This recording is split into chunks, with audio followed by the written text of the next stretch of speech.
Hello, जय हिंद, नमस्कार दोस्तों। आप सभी का स्वागत है आपके अपने YouTube channel online GK free classes में। आज के इस क्लास में हम रेलवे ग्रुप डी परीक्षा 2025 के लिए 14वां मॉडल पेपर लेकर आए हैं और इस 14वें मॉडल पेपर के अंदर हम बहुत ही इंपॉर्टेंट क्वेश्चनों को कवर करेंगे। और मेरे भाई ये सभी क्वेश्चन आपके रेलवे ग्रुप डी एग्जाम 2025 के लिए इंपॉर्टेंट रहेंगे, इसलिए इस 14वें मॉडल पेपर को आपको कंप्लीट देखना है और इस मॉडल पेपर के एंड में आपको बताना है कि आपके टोटल कितने क्वेश्चन है सही होते हैं। और यदि आप इस चैनल से पहली बार जुड़े हैं तो चैनल को कर लेना सब्सक्राइब और बेल आइकन को प्रेस करना, ताकि ऐसी ही शानदार क्लास का नोटिफिकेशन आपको सबसे पहले देखने को मिले। तो चलिए शुरू करते हैं आज के 14वें मॉडल पेपर को बिना देरी के। पहला प्रश्न है आप सभी के सामने। नीचे दी गई आकृति में प्रश्न चिन्ह के स्थान पर आने वाली लुप्त संख्या को ज्ञात करें। यानी कि पहला प्रश्न आप सभी के सामने मिसिंग नंबर से संबंधित प्रश्न दिया गया है और आपसे पूछा गया है कि इस आकृति में इस प्रश्न चिन्ह के स्थान पर कौन सी संख्या आएगी।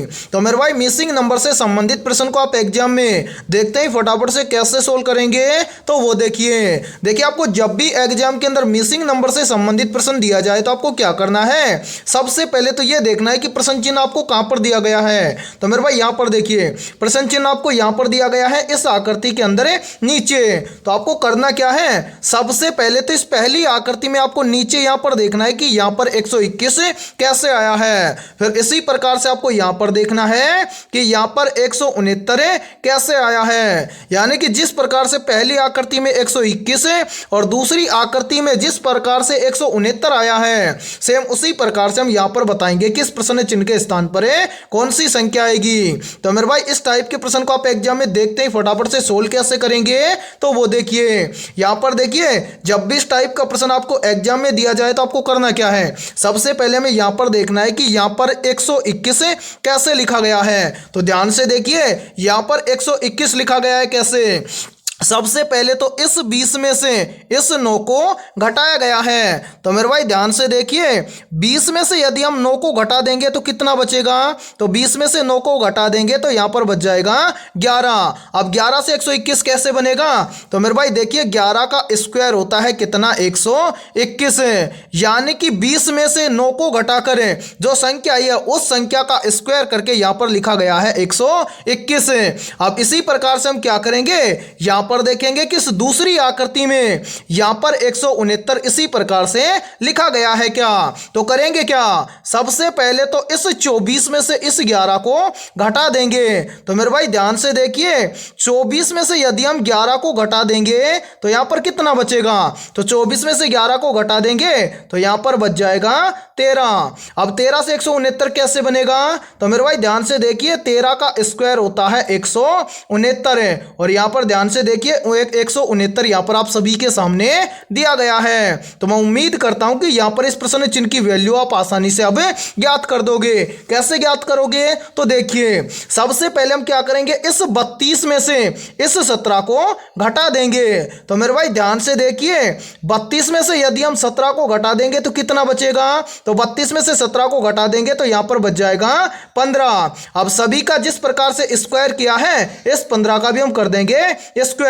अब आपको ज्ञात होना चाहिए कि 15 का स्क्वायर कितना होता है, तो मेरे भाई 15 का स्क्वायर होता है 225।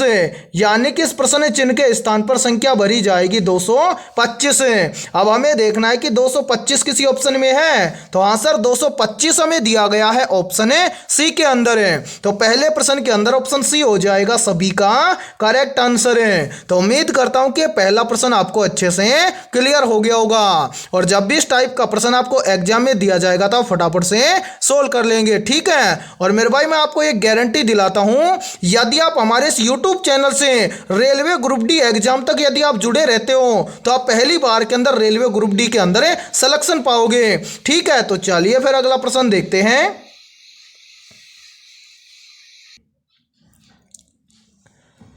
दूसरा प्रश्न है आप सभी के सामने, नीचे दिए गए प्रश्न में प्रश्न चिन्ह के स्थान पर आने वाली संबंधित संख्या को ज्ञात करें। यानी कि दूसरा प्रश्न आप सभी के सामने नंबर एनालॉजी से संबंधित प्रश्न दिया गया है और आपसे पूछा गया है कि इस प्रश्न चिन्ह के स्थान पर कौन सी संख्या आएगी। तो मेरे भाई इस टाइप के प्रश्न को आप एग्जाम में देखते ही फटाफट से सोल्व कैसे करेंगे, तो वो देखिए इस टाइप के प्रश्न को एग्जाम में किया जाता है कैसे। तो सबसे पहले तो आपको यहां पर देखना है कि 3 से यहां पर 27 कैसे बना है। फिर इसी प्रकार से आपको यहां पर देखना है कि जिस प्रकार 3 से 27 बना है तो उसी प्रकार से 4 से इस प्रश्न चिन्ह के स्थान पर कौन सी संख्या आएगी। तो मेरे भाई देखिए इस टाइप के प्रश्न को एग्जाम में आप तभी सोल्व कर पाओगे जब आपको ये 5 पॉइंट याद होंगे।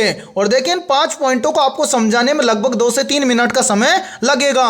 और यदि आप ये 5 पॉइंट अच्छे से सीख जाओगे तो मैं आपको ये गारंटी देता हूं कि आपके सामने एनालॉजी का किसी भी टाइप का क्वेश्चन आ जाए, आप उस टाइप के प्रश्न को एग्जाम में फटाफट से सोल्व कर देंगे। तो 5 पॉइंट कौन कौन से हैं देखिए। यहां पर देखिए मेरे भाई, पहले आपको देखना है प्रश्न को किसके आधार पर, प्लस वाले लॉजिक के आधार पर है। प्लस वाले लॉजिक से प्रश्न सोल्व ना हो तो आपको क्या करना है, माइनस वाला लॉजिक लगाना है। यदि माइनस वाले लॉजिक से भी प्रश्न सोल्व ना हो तो आपको क्या करना है, गुणा वाला लॉजिक लगाना है। यदि प्रश्न गुणा वाले लॉजिक से भी सोल्व ना हो तो आपको क्या करना है, संख्या का स्क्वायर करके देखना है। ठीक है मेरे भाई, एक्स का मतलब है कोई भी संख्या हो सकती है, यानी कि आपको स्क्वायर वाले लॉजिक के आधार पर देखना है। यदि प्रश्न स्क्वायर वाले लॉजिक के आधार पर भी सोल्व ना हो तो आपको क्या करना है, क्यूब वाला लॉजिक लगाना है। ठीक है मेरे भाई, और इन 5 पॉइंटों में से एक पॉइंट से आपका प्रश्न सोल्व हो जाएगा। तो यहां पर इस प्रश्न के अंदर हम क्या करेंगे, सबसे पहले हम लॉजिक लगाएंगे प्लस वाला।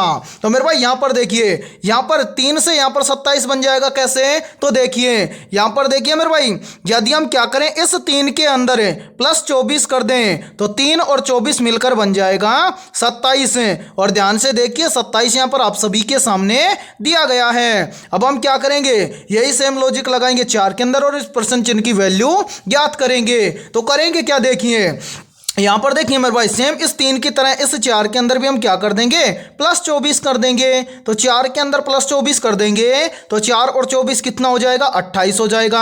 अब हमें देखना है कि 28 किसी ऑप्शन में है। तो मेरे भाई ध्यान से देखिए किसी भी ऑप्शन के अंदर 28 नहीं दिया गया है, यानी कि इस प्रश्न को प्लस वाले लॉजिक के आधार पर सोल्व नहीं कर सकते हैं। ठीक है, अब क्या करेंगे, तो मेरे भाई प्लस वाले लॉजिक से प्रश्न सोल्व ना हो तो आपको क्या करना है, माइनस वाला लॉजिक लगाना है। अब यहां पर देखिए क्या हम इस 3 में से किस संख्या को माइनस करें कि यहां पर 27 हो जाए। तो सर 3 में से हम किसी भी संख्या को माइनस नहीं कर सकते हैं कि यहां पर 27 बने।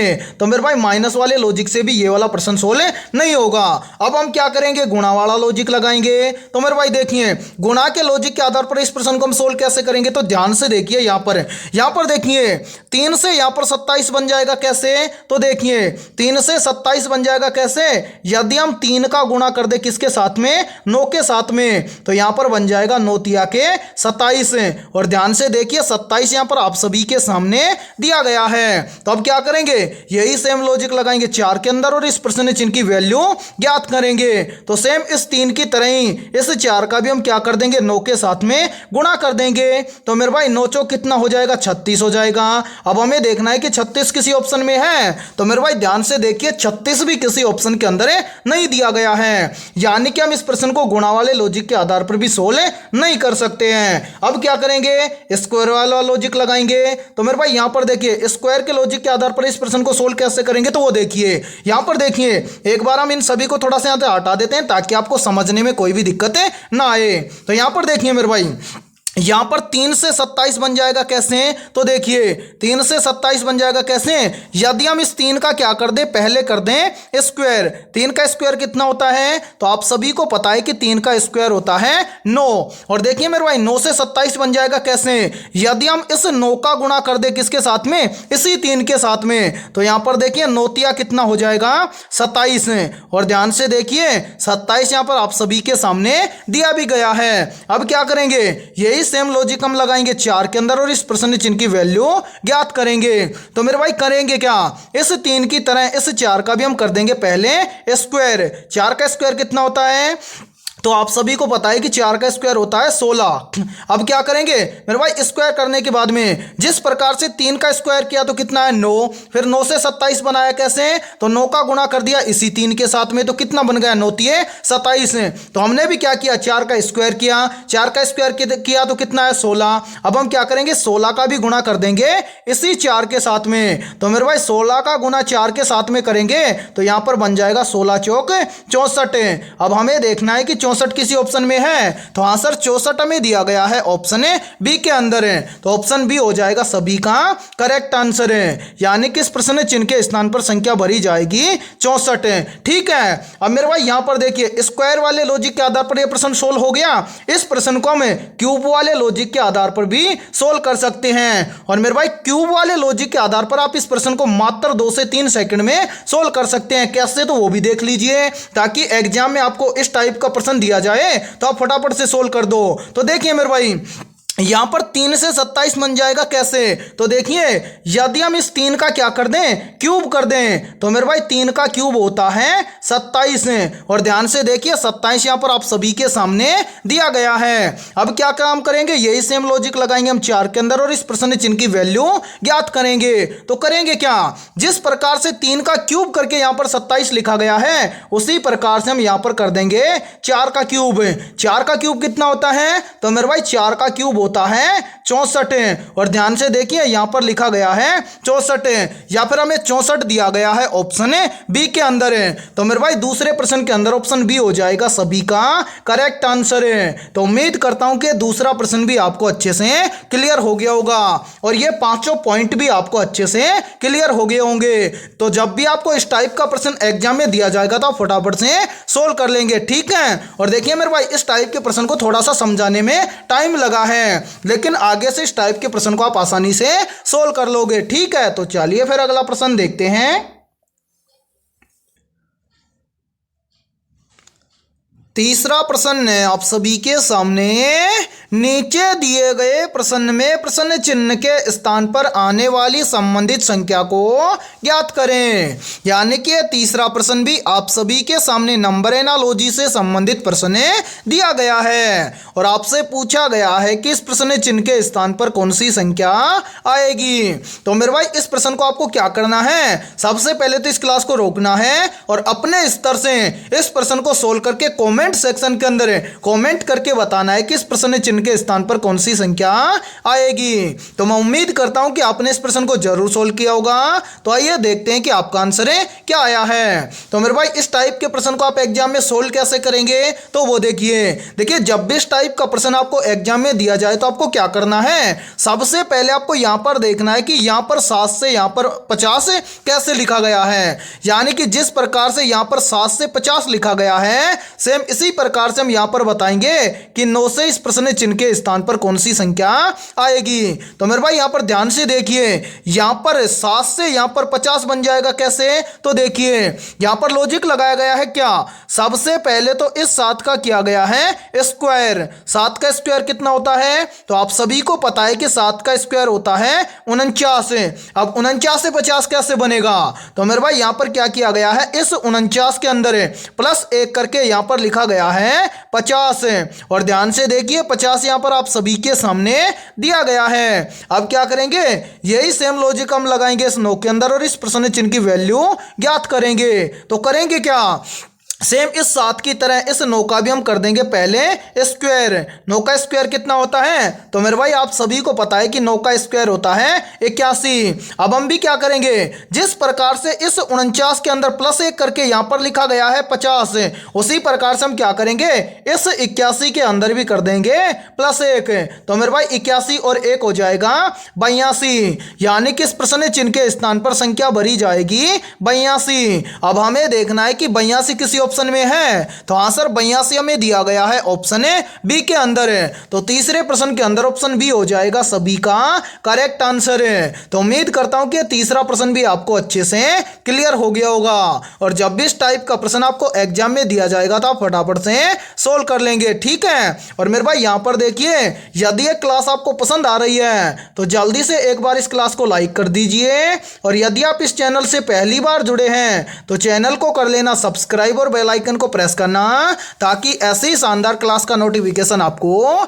सबसे पहले देखने को मिले। ठीक है, और यहां पर देखिए आप सभी के लिए बहुत ही इंपॉर्टेंट सूचना है। यदि आप पहली बार में रेलवे ग्रुप डी एग्जाम 2025 को क्रैक करना चाहते हैं तो हमने आपके रेलवे ग्रुप डी एग्जाम 2025 के लिए GK, GS, mathematics, science, current affairs और रीजनिंग के लगभग 21,000 प्लस मोस्ट इंपोर्टेंट क्वेश्चनों का पीडीएफ सेट तैयार किया है। यदि आप ये 21,000 प्लस क्वेश्चनों का पीडीएफ सेट लेना चाहते हैं तो आप हमारे इस व्हाट्सएप नंबर पर कॉन्टैक्ट करके ले सकते हैं। और मेरे भाई इस पीडीएफ सेट की प्राइस हमने रखी है मात्र और मात्र 51 रुपए, यानी कि 51 रुपए की फीस के अंदर आपको 21,000 प्लस मोस्ट इंपोर्टेंट क्वेश्चनों का पीडीएफ दिया जा रहा है। और मेरे भाई इस पीडीएफ के अलावा इस यूट्यूब चैनल पर जितनी भी क्लासेज होंगी एग्जाम तक, उन सभी क्लासों का पीडीएफ भी आपको बिल्कुल फ्री के अंदर दिया जाएगा। और यदि आप इन 21,000 प्लस क्वेश्चनों को अच्छे से तैयार कर लेते हो तो मैं आपको यह गारंटी देता हूं कि आप रेलवे ग्रुप डी एग्जाम 2025 को पहली बार के अंदर क्रैक कर जाओगे। तो जल्दी से जाइए और इस व्हाट्सएप नंबर पर कांटेक्ट करके इस पीडीएफ को ले लीजिए और एग्जाम से पहले अपनी तैयारी को बेहतर बना लीजिए। ठीक है, तो चलिए फिर अगला प्रश्न देखते हैं।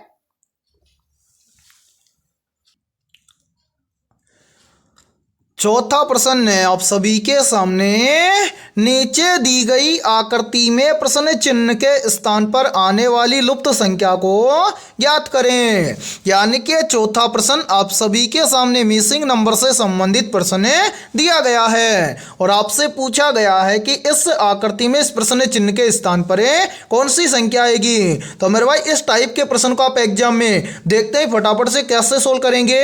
तो वो देखिए आपको जब भी एग्जाम के अंदर मिसिंग नंबर से संबंधित प्रश्न दिया जाए तो आपको क्या करना है, सबसे पहले आपको यहां पर देखना है कि यहां पर हमें क्या करना है, इस प्रश्न चिन्ह की वैल्यू ज्ञात करनी है। तो इसी प्रकार से हमें यहां पर देखना है कि यहां पर इस पहली आकृति में बीच में यहां पर 78 कैसे लिखा गया है। यानी कि जिस प्रकार से यहां पर बीच में 78 जिस प्रकार से लिखा गया है, सेम इसी प्रकार से हम यहां पर बताएंगे कि इस दूसरी आकृति में इस प्रश्न चिन्ह के स्थान पर कौन सी संख्या आएगी। तो मेरे भाई यहां पर थोड़ा सा ध्यान से देखिए मेरे भाई, एक बार इन सभी को यहां से थोड़ा सा हटा देते हैं ताकि आपको समझने में कोई भी दिक्कत ना आए। ठीक है, तो यहां पर देखिए सबसे पहले हम क्या करेंगे, पहली आकृति में यहां पर ज्ञात करेंगे कि यहां पर 78 कैसे आया है। तो यहां पर बहुत ही शानदार लॉजिक लगाया गया है। क्या देखिए, सबसे पहले तो इस 78 के बाहर कितनी संख्याएं, 4 हैं। देखिए कौन कौन सी संख्या है, तो यहां पर देखिए एक संख्या है 6, दूसरी संख्या है 11, तीसरी संख्या है 12 और चौथी संख्या है 9।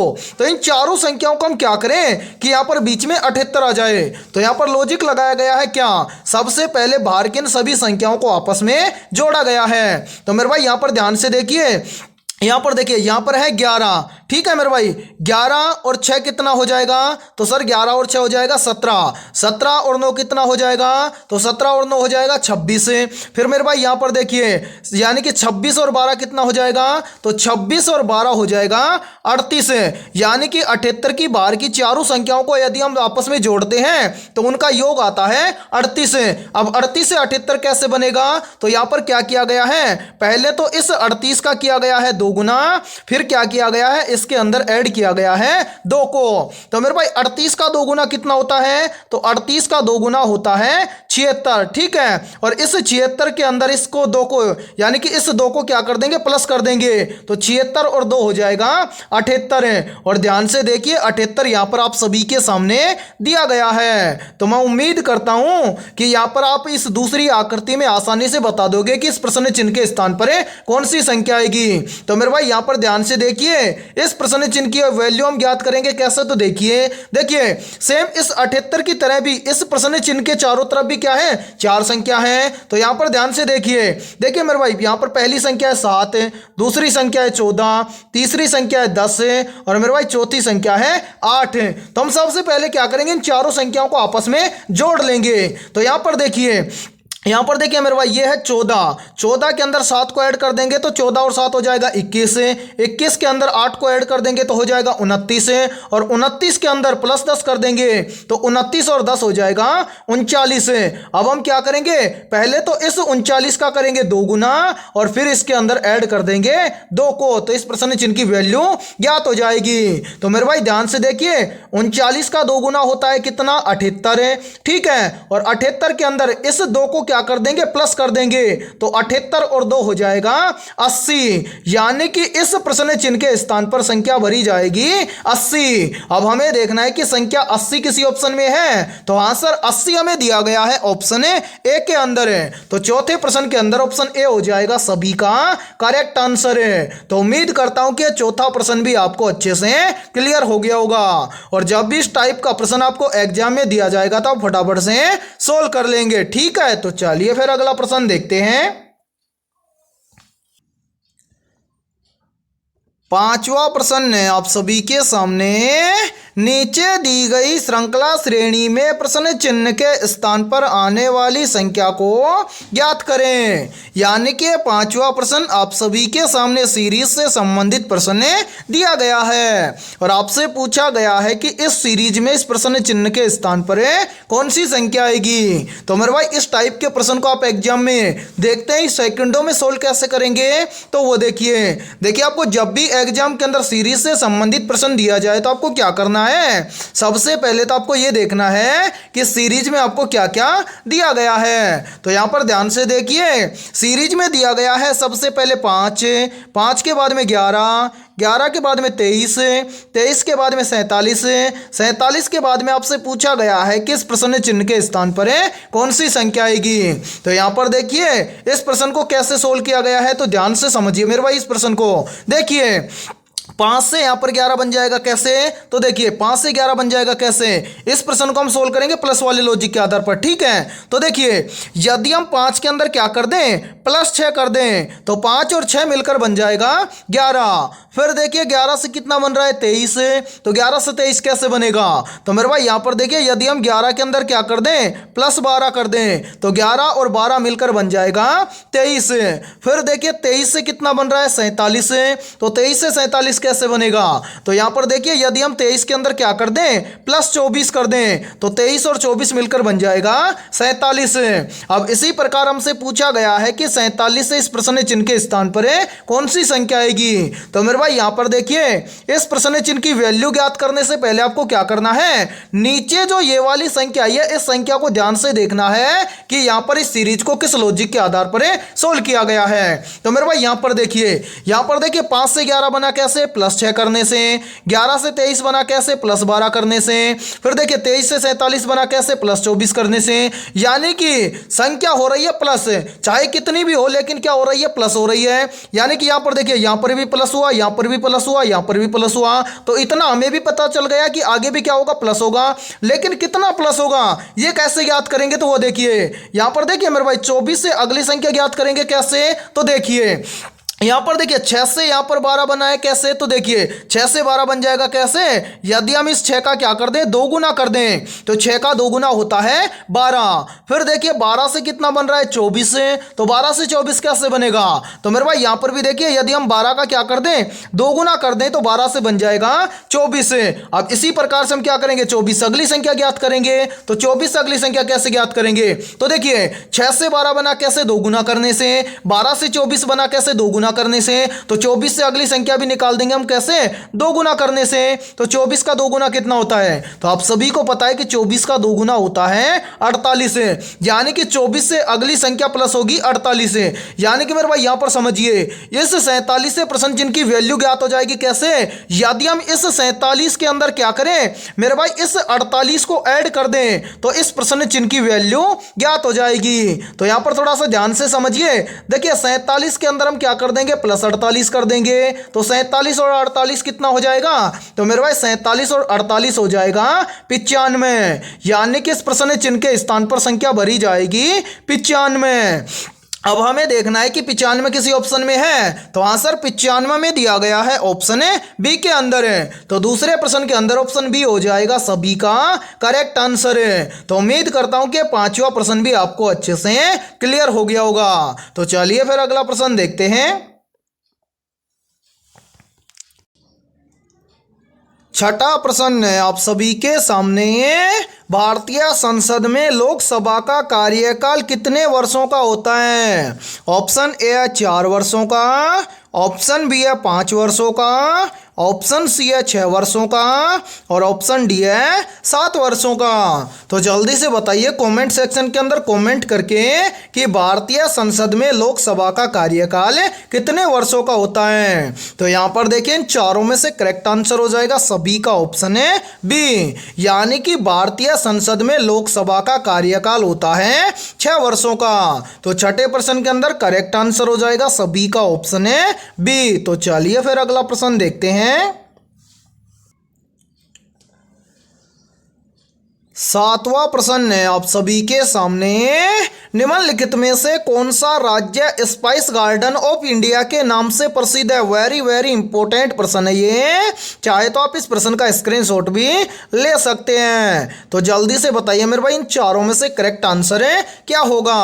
आपसे पूछा गया है कि निम्नलिखित में से कौन सा राज्य स्पाइस गार्डन ऑफ इंडिया के नाम से जाना जाता है या फिर प्रसिद्ध है। तो मेरे भाई यहां पर देखिए इन चारों में से करेक्ट आंसर हो जाएगा सभी का ऑप्शन है ए, यानी कि भारतीय राज्य केरल है स्पाइस गार्डन ऑफ इंडिया के नाम से प्रसिद्ध है। तो सातवें प्रश्न के अंदर करेक्ट आंसर हो जाएगा सभी का ऑप्शन है ए। और मेरे भाई यहां पर देखिए यदि ये क्लास आपको पसंद आ रही है तो जल्दी से एक बार इस क्लास को लाइक कर दीजिए, और यदि आप इस चैनल से पहली बार जुड़े हैं तो चैनल को कर लेना सब्सक्राइब और बेल आइकन को प्रेस करना, ताकि ऐसे ही शानदार क्लास का नोटिफिकेशन आपको सबसे पहले देखने को मिले। और आपके जितने भी दोस्त रेलवे ग्रुप डी एग्जाम 2025 की तैयारी कर रहे हैं तो उनके पास भी इस क्लास को ज़्यादा से ज़्यादा शेयर करें, और इस क्लास के अंदर आपको एंड तक बने रहना है, क्योंकि इस क्लास के अंदर बहुत ही इंपॉर्टेंट क्वेश्चन होने वाले हैं, और ये सभी क्वेश्चन आपके रेलवे ग्रुप डी एग्जाम के लिए भी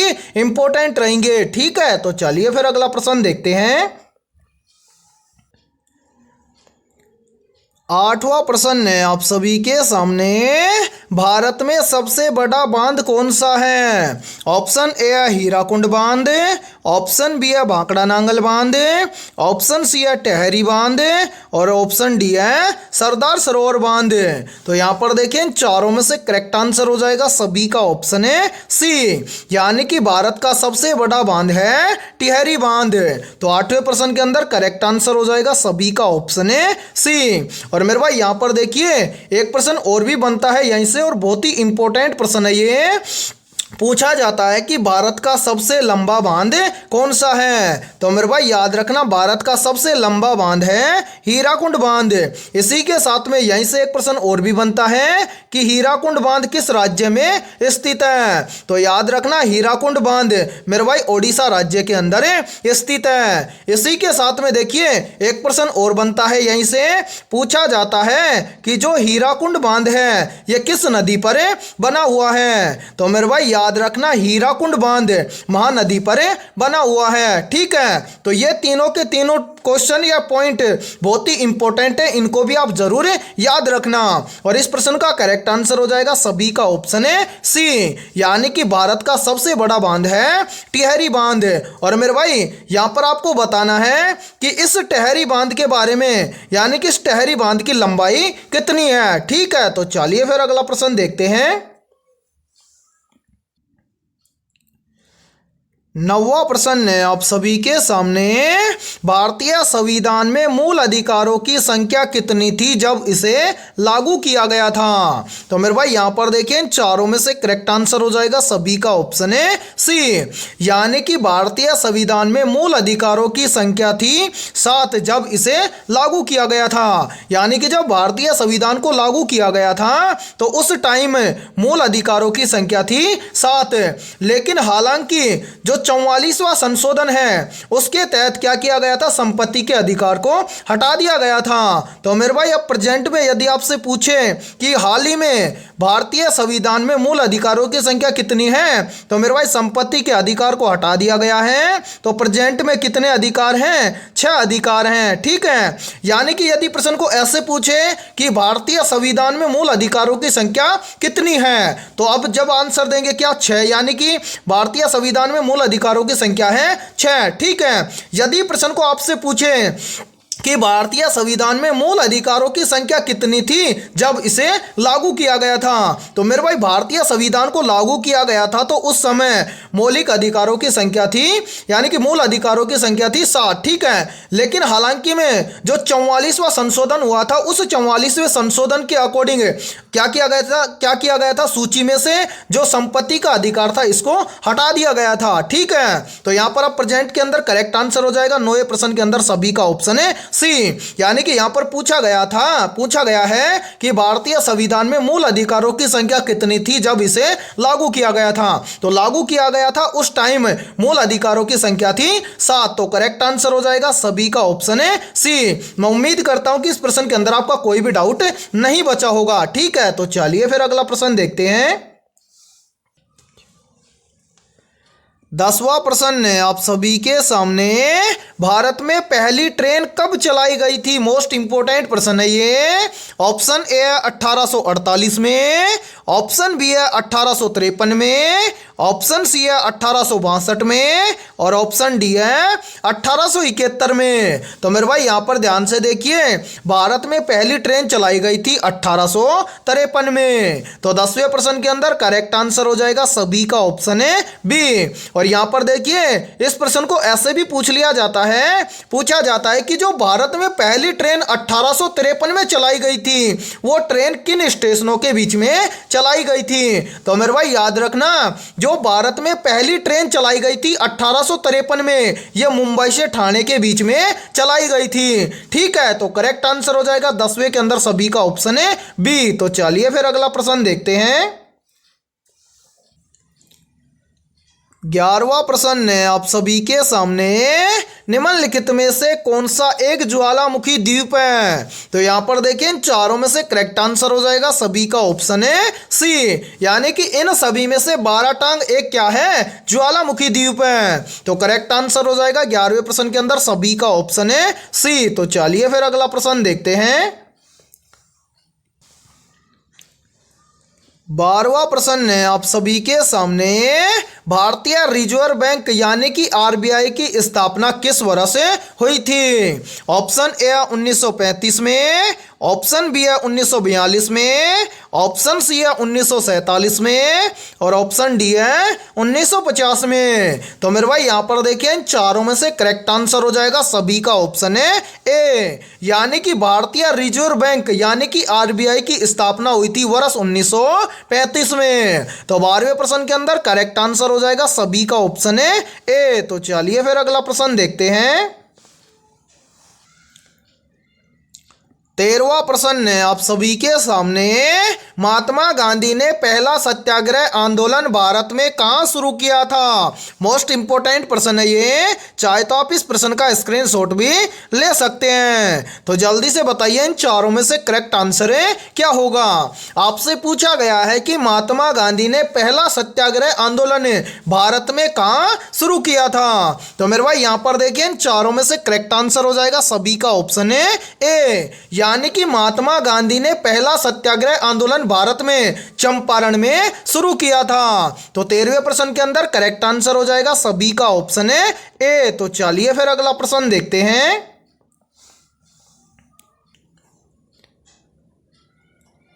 14वां प्रश्न है आप सभी के सामने, गुलामगिरी पुस्तक के लेखक कौन थे। तो जल्दी से बताइए इन चारों में से करेक्ट आंसर है क्या होगा। आपसे पूछा गया है कि गुलामगिरी पुस्तक के लेखक कौन थे। मोस्ट इंपोर्टेंट प्रश्न है मेरे भाई, किताबों से संबंधित लगभग 2 से 3 प्रश्न एग्जाम के अंदर पूछे जाते हैं। तो इस प्रश्न को भी आप जरूर नोट करना। और देखिए इस प्रश्न का करेक्ट आंसर हो जाएगा सभी का ऑप्शन है बी, यानी कि गुलामगिरी पुस्तक के लेखक थे जो ज्योतिबा फूले। तो करेक्ट आंसर हो जाएगा 14वें प्रश्न के अंदर सभी का ऑप्शन है बी। और मेरे भाई यहां पर देखिए एक मोस्ट इंपोर्टेंट प्रश्न है, ये भी काफी बार एग्जाम के अंदर पूछा जाता है। प्रश्न है, पूछा जाता है कि सत्यशोधक समाज की स्थापना किसने की थी? तो मेरे भाई याद रखना, सत्यशोधक समाज की स्थापना की थी ज्योतिबा फूले ने। ठीक है, इस प्रश्न को भी आप जरूर नोट करना। और गुलामगिरी पुस्तक के लेखक कौन है? तो ये भी है ज्योतिबा फूले। तो 14वें में करेक्ट आंसर हो जाएगा सभी का ऑप्शन है बी। तो चलिए फिर अगला प्रश्न देखते हैं। 15वां प्रश्न है आप सभी के सामने, भारतीय संविधान के किस अनुच्छेद में राष्ट्रपति को आपातकाल लगाने की शक्ति दी गई है?